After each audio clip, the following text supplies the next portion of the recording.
Let's be clear. This isn't about finding the perfect comeback or some quick psychological trick. This is about something much deeper.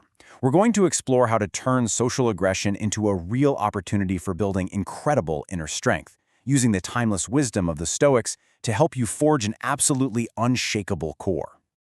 You have to get this. I mean, really let it sink in. This is the fundamental truth of the entire situation.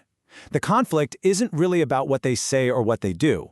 It's all about whether or not you're going to hand over control of your own mind.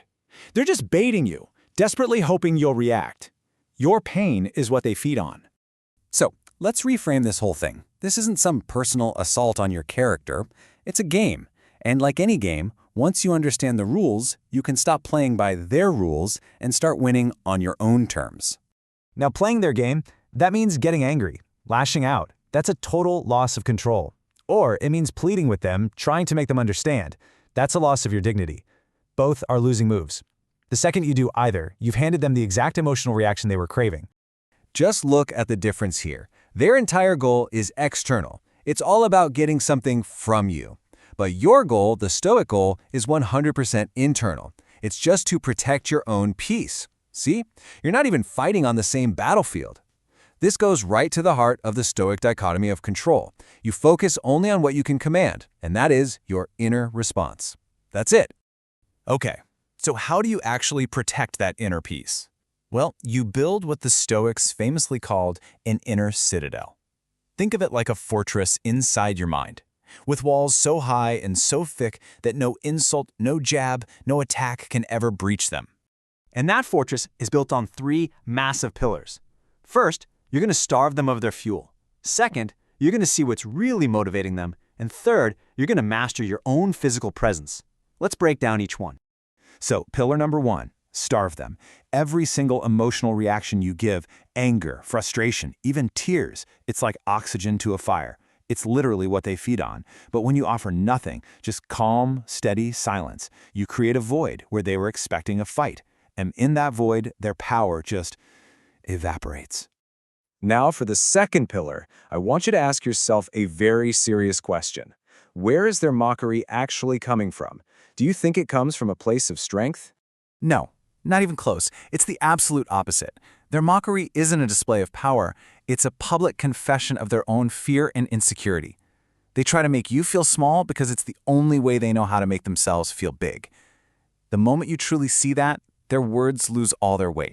And the third pillar is stillness. You know, anxious movements, fidgeting, that just signals weakness. But slow, calm, deliberate actions, steady eye contact, that projects absolute control.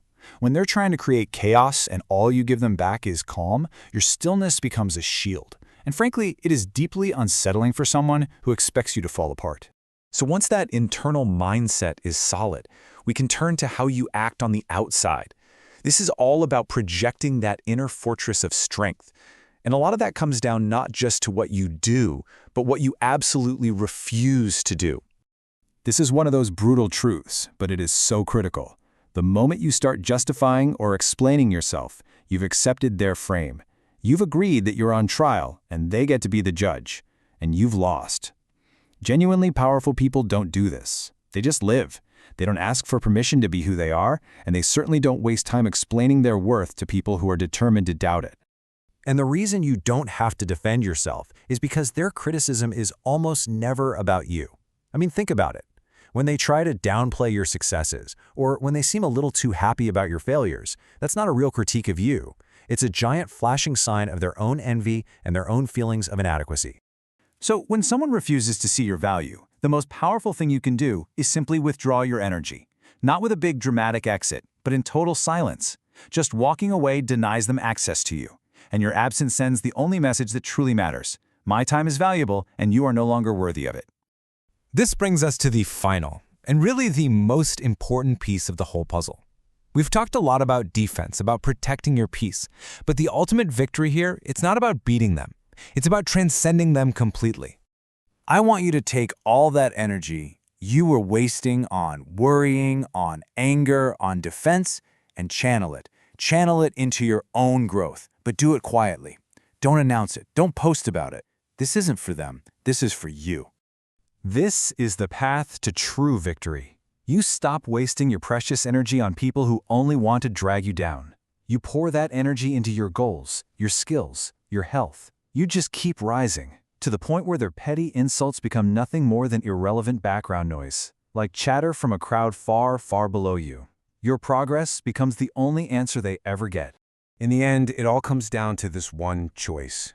Because if they cannot control your mind, they can never, ever break you. The arena is in your head. So who's going to be the master of it? You? Or are you going to let them dictate the terms of your peace? The power, you have to realize, has been yours all along.